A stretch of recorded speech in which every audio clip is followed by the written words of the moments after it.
As recently as 2015, the University of Phoenix enrolled more than 400,000 learners, making it not only the center of the for-profit higher education universe, but the biggest university by far in the United States. Last month, we learned that it might be bought by a nonprofit affiliated with the University of Arkansas system, raising fascinating questions about the state of for-profit higher ed and how to regulate the increasingly blurry landscape of post-secondary education and training. Hello, and welcome back to The Key, Inside Higher Ed's news and analysis podcast. I'm Doug Letterman, editor and co-founder of Inside Higher Ed and host of The Key. I'm excited to get this podcast up and running again after too long an absence, and we've got a great episode to get us restarted. News that the University of Arkansas system might buy the University of Phoenix wasn't exactly shocking. The private equity firm that owns Phoenix has reportedly been shopping for a new owner for several years, and this ground has been plowed in the last few years by somewhat similar transactions, like Purdue's absorption of Kaplan and the University of Arizona's of Ashford University. Today's episode is less about a possible Arkansas-Phoenix marriage, which we still know little about, than it is a logical time to take stock of the state of the for-profit institution sector. We couldn't have a better group to engage in that conversation from a variety of perspectives. Kevin Kinser, who heads the Department of Education Policy Studies at Pennsylvania State University and has studied for-profit higher education about as closely as anyone. Julie Peller, Executive Director of the nonprofit Higher Learning Advocates and a longtime expert on federal higher ed policy. And Paul Fain, who edits a weekly newsletter called The Job that focuses on the connection between education and the workforce and, it must be said, created this podcast when he was my colleague at Inside Higher Ed. We'll get to our conversation in a moment, but first, a word about a brand new editorial offering from Inside Higher Ed. Are you passionate about student success? Sign up for Inside Higher Ed's new and free Student Success Daily Newsletter. Visit InsideHigherEd.com and click on Student Success at the top of the page. By signing up today, you will get the latest and most actionable student success-related news and advice sent right to your inbox. Learn more at InsideHigherEd.com. Now on to today's discussion. Kevin, Julie, and Paul, welcome to The Key, and thanks very much for being here. This was some really interesting news, as we just discussed in the last week or so, about University of Arkansas system potentially buying the University of Phoenix. And I guess I'm curious to hear from all of you, what most jumped out at you about the potential sale of the University of Phoenix to Arkansas, and what, if anything, does that potential sale tell us about the broader landscape for-profit colleges and universities? Kevin, want to start us off? This used to be by far the biggest university in the United States. Depending on how you counted it, 500,000 students involved in this, campuses all over the place. I remember back in the 90s, there was an article written that said the scare words of choice in higher education are the University of Phoenix. Actually, it said the University of Phoenix and Western Governors University, which is kind of interesting to think about how that prediction plays out now. The idea that John Sperling, who's the founder of the University of Phoenix, was specifically looking to move against this sort of notion of how public education was constructed and the restrictions associated with that. The idea that comes full circle in some ways, and now potentially getting taken over by a state school. I mean, it sounds kind of remarkable. I think the other thing is that we're still this idea of what is it actually doing? And we saw this with Purdue, with Arizona. Are they actually purchasing anything? Like what is the transaction that's happening here? They've developed this as become common, this sort of nonprofit entity that somehow is going to acquire this entity with affiliated status. And the devils are in the detail. We saw that with what Purdue was doing, the back and forth with Arizona Global. So question about that. And the third thing was Arkansas has previously taken over a for-profit. And so they might actually feel like they've got some experience with this that can leverage this and make it something that is a net positive for them. It's important for us to stipulate just how much we don't know. These are still early days, and as you said, the details are far from clear. When I first heard about it, I assumed they were going to merge it into the University of Arkansas Grantham, the new public institution that Arkansas created when it purchased Grantham University last year, which itself emerged out of eVersity, the online-only university the Arkansas system created in 2014. So there's lots we don't know about the Arkansas-Phoenix situation. We're mostly having this conversation using this news as a jumping off point rather than really being able to say that much about what's actually going to happen here. Julie, your early thoughts on what the larger implications are for this for-profit sector that the University of Phoenix was the primary example of? I think about it from the who institutions are trying to serve perspective, right? When University of Phoenix was first conceived, John Sperling intentionally put the campuses right off of highways so that people coming home from work could stop in and go to school. I think that ethos of serving a different kind of student is, carried throughout the life of University of Phoenix. And I think what's interesting to me is from the flip side of what makes it attractive to a University of Arkansas, to a public institution. The public sector is trying to figure out how to serve and how to attract adult learners, working students, who we call today students, but less traditional students. That used to be the for-profit's market share and only the for-profit market share. But now, and for a long time, public institutions have kind of been in that space, but they're going after those students much more aggressively and bringing inside some of those outside entities like a Phoenix is kind of an interesting way to go about it. This is focusing on the publics because it's what Arkansas is doing. Most of the growth we've seen in targeting that audience has been in the private nonprofits, the Southern New Hampshires of the world, the WGU that Kevin already mentioned. Paul, you've been covering this stuff probably as well and as long as anybody. What do you make of it, and how do you want us to be thinking about it? Yeah, I mean, well, first of all, totally agree with what Julie and Kevin say. I mean, University of Phoenix wasn't just synonymous with for-profit higher education. It was synonymous with career education, I think, and certainly online. I mean, it was the game for so long, and it's been a while. It's down to 1/5 or so, maybe less of its peak in terms of enrollment. It's been hemorrhaging money for a long time. But, I had heard even some folks who are critical of the sector and of Phoenix, some real assets. 85,000 students isn't nothing in online education. If this Arkansas system entity gets it, they'll immediately be a player. Like, we can't forget that it, despite it being a shell of what it was, it's still a thing that is probably worth a lot if you're trying to catch up in online career education. Really, though, to me, wasn't surprised. I've certainly heard this was in the works for a while. I was hoping it was, since I had reported that it was. And as you say, it's not final. Who knows? It's a strange time. But I think the idea of the freestanding, degree issuing, big for-profit chain, particularly publicly traded, this is a sign that those days are over, I think. And that's just, years of toxicity, public relations, scandals, and lots of remaining regulatory headwinds. There's a bunch of stuff we can talk about sort of the shape of online education and the influence of the for-profits and the shifting definition of what for-profit higher education means these days. It's less about institutions than about companies that are integrated with institutions. But let's put that aside for a second. Let's talk about the for-profit institutional sector first. Paul, you just said you think those days are kind of over.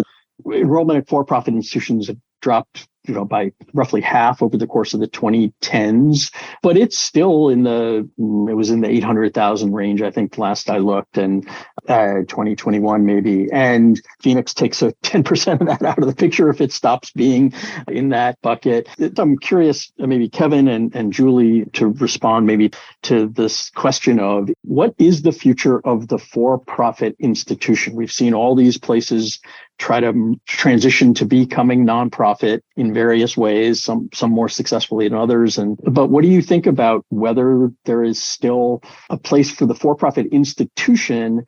It relates to the question of who does the heavy lifting work that you've all talked about career education and educating adults, et cetera. So a lot in that question that wasn't terrifically well organized. But Kevin, you have initial thoughts on that? Well, I mean, with apologies to Mark Twain, the reports of my death have been greatly exaggerated. There is a cyclical component to this. We've seen this going back, pre-World War II with for-profit institutions emerging, there being some controversy or scandal. There's a regulatory effort that goes on that draws them. And in fact, the accreditation system that we have today was born out of this need to have some sort of control over for-profits after World War II, right? So we see this kind of regulatory, and the for-profit sector adapts, adjusts, figures out new ways of operating under the regulatory, and then continues on. And about every 20 years or so, we will see another realm of this. I think, as you point out too, the numbers aren't small. 80,000 students still makes it one of the biggest universities in the United States, no doubt about it. It would clearly be the biggest conversion of a for-profit institution into a nonprofit that we've seen. At least for the time being, we are certainly out of that era where running a for-profit institution was the same thing as printing money. It's much more, okay, we need to figure out what is the particular focus of this institution. Is it going to be in healthcare? Is it going to be in sort of local community development, more of a local focus to the institution?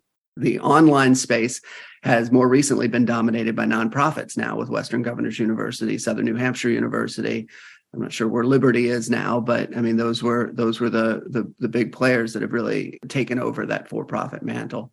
And I think the final point is universities themselves are in essence becoming for-profit entities, looking not just in terms of the partnerships that they're doing with for-profits through OPMs and other kinds of contractual entities, but also in the way that they think about their finances. The ability to instantly gain 80,000 students is not being done because they step back and say, we really want to serve these 80,000 students better. It's because that represents a lot of tuition money that they can do a lot of stuff with. And I think that's the economics of higher education that we have now in the United States, people looking for those tuition dollars, particularly as we see enrollments, recently declining, maybe stabilizing now. But Julie, you think about this, pretty very much from a policy standpoint. I don't want to limit you to that, but what is your sense of the state of the sort of for-profit institution sector? What do you think it should be? How do you look at this set of developments, and how do you read them? I read them in two different ways from a kind of policy or oversight perspective. The first is what we've seen and where we've seen institutions that have done, for-profit institutions that have continued to be profitable and grow are, to Kevin's point, those that are really specific on either the community they serve or the programs that they offer. I do see a lot of this shrinkage, which happened for a lot of reasons, one of which I do think is a course correction from the growth into liberal arts degrees and other areas by for-profit, particularly large for-profit. That's where we're seeing the retreat, right? We're not seeing as much retreat from very career-focused programs, the professional programs, local, smaller for-profit entities that often we leave out in these conversations because they're not publicly traded and as big. That's one, is kind of what is the purpose of institutions? And that absolutely goes to who's serving and providing skills, education, and opportunities for the jobs of tomorrow. Secondly, we need to be talking about what does good look like for a program, for a student. From an oversight perspective, I think the black and white lines of saying we look at for-profits this way and we look at nonprofits that way needs to be rethought, because the market does not work that way anymore. If we look at where we started, of if there is a deal between Arkansas and University of Phoenix, is that a for-profit entity? Is that not a for-profit entity? And our regulatory systems just are not equipped right now to really answer that gray area, which is where I think needs to go. Paul, before we got on, I was referring to a book chapter that you and I wrote about the for-profit sector back in 2015 for a Stanford University Press book called The New Ecology of Higher Education. The chapter was called Boom, Regulate, Cleanse, Repeat, and it described the cycle Kevin was referring to before, where enrollment blows up for the for-profit institutions, often through sometimes sketchy marketing-fueled practices.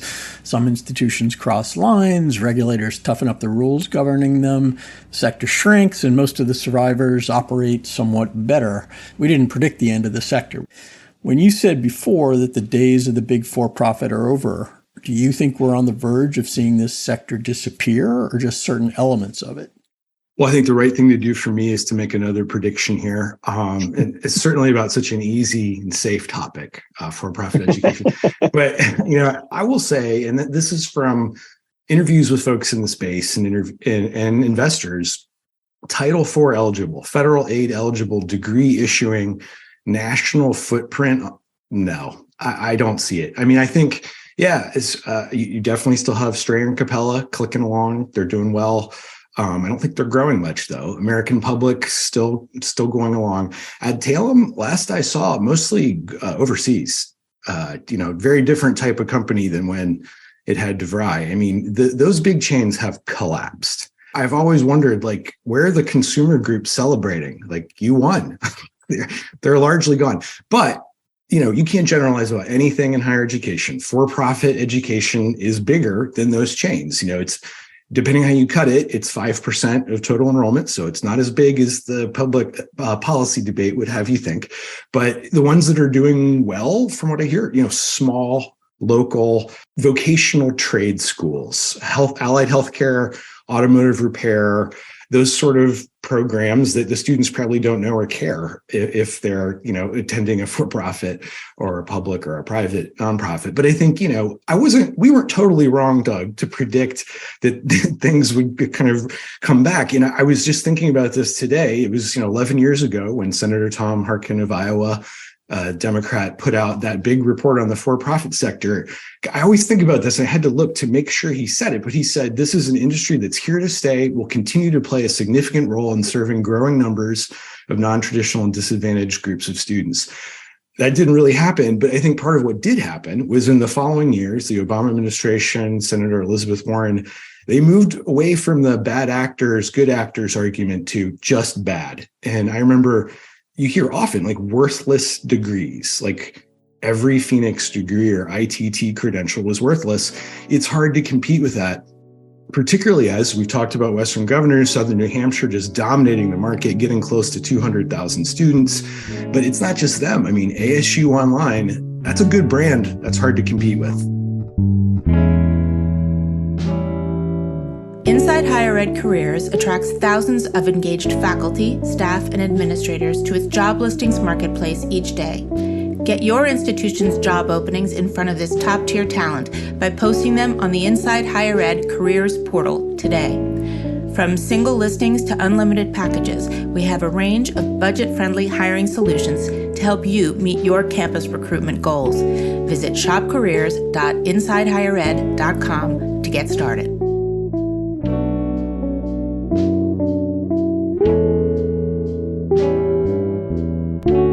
Talking today with Julie Peller of Higher Learning Advocates, Kevin Kinser of Penn State University, and Paul Fain, editor of the Job newsletter.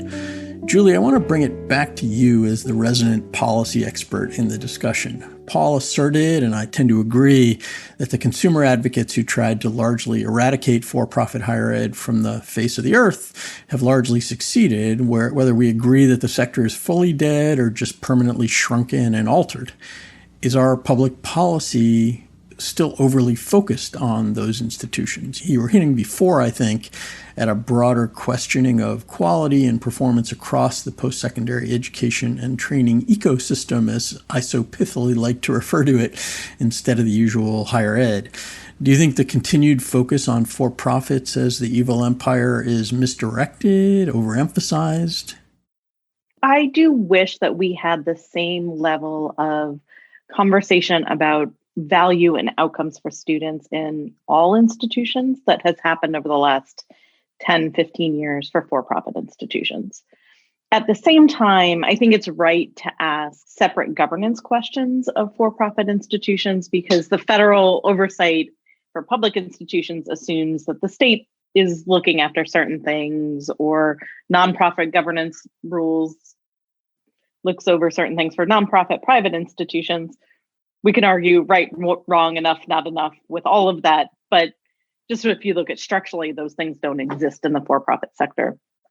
But that doesn't mean that we should stop asking questions about outcomes and value and return for students in all programs. I'm heartened by, we'll see if it goes anywhere, but by like the Biden administration's current request for information about a low value index that looks at across all institutions. I think we're starting to get there. I think we're starting to have some of those conversations at the same time as there's a continued threatened hyper focus by some policymakers, some advocates on the profit question. Kevin, what's your thought on this sort of policy question? I think we're getting to the point where the idea of designating an institution as a whole as for-profit or nonprofit is problematic, because there is so much blurriness in those labels that makes it difficult. The for-profit industry used to say we're trying to do good. Just because our tax status is different doesn't mean that we're any different. We know from international work on the private sector that those labels of nonprofit and for-profit often don't mean anything. They're legal fictions in terms of operation. And I think there really should be an exploration from a policy perspective about, should there be more definitions or more categorizations of institutions rather than the three sectors that we have right now, nonprofit, public, and private, because these kinds of combinations are happening so frequently.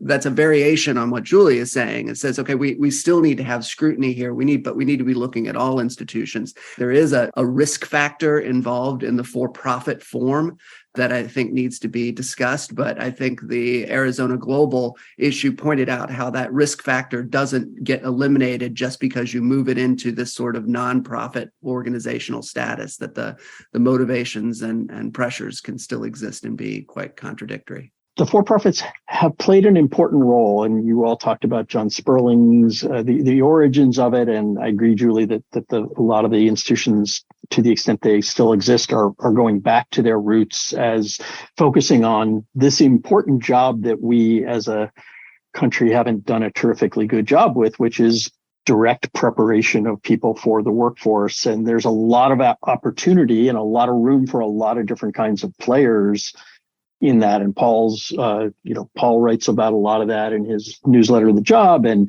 focusing on sort of a lot of the entities around traditional institutions that are playing a role in creating career pathways. And the for-profits always said, and it was one of the reasons I was never in that camp of people who said, we should just eradicate them from the face of the earth, that there was a role for them potentially when they were doing things well. Is there a place for institutions that are not public, not private, nonprofit in this important team effort of trying to create and train the workforce of the future? Actually, Paul, I'll probably start with you, because again, this is terrain you focus on.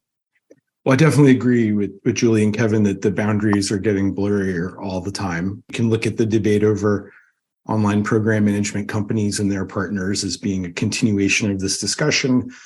And, one of the most compelling arguments by an advocate who is anti-for-profit that I ever heard was, if a company's well run and they don't chase growth at the expense of quality and they don't compensate their executives grotesquely, these things can work as for-profit degree issuing entities. But I think we can all say, ITT, Corinthian being good examples, when it goes off the rails, it goes off the rails. So I think that is a central entity.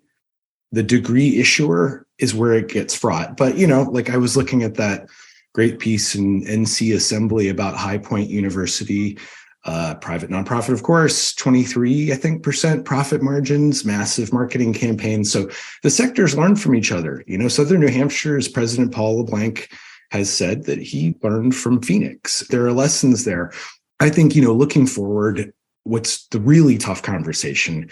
The bottom line, it's depressing. is that if you're in the space of trying to train low-income, minoritized students for jobs like home healthcare aides, allied health writ large, early childcare, your outcomes are going to be bad.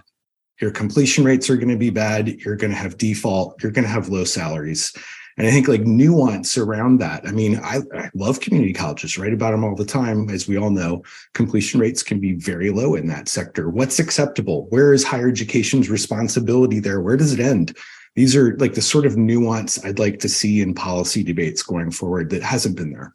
Point is, you don't want students to be worse off for having attempted higher education than they would be had they not done anything at all. And I think that's where you draw, how you actually figure that out is part of the question. And then the other point about the, sort of the growth focus, one of the things I used to say is that for-profit institutions were demand creating institutions. They went out and sought out students and brought them into higher education who would not have naturally done that. And part of the places where they got off the rail was when they, instead of doing that demand creating, they kind of said, well, let's go out and let's take away students that would have been better served in other kinds of institutions. Let's use those kinds of things. And I think that notion of saying a for-profit institution has a role to play, or let's not say for-profit, institutions in general who are focused on that niche of bringing people in and helping them be better off through education is an important role to play. And for-profits have, I might even say, traditionally served in that role, with some of these notable exceptions involved as well.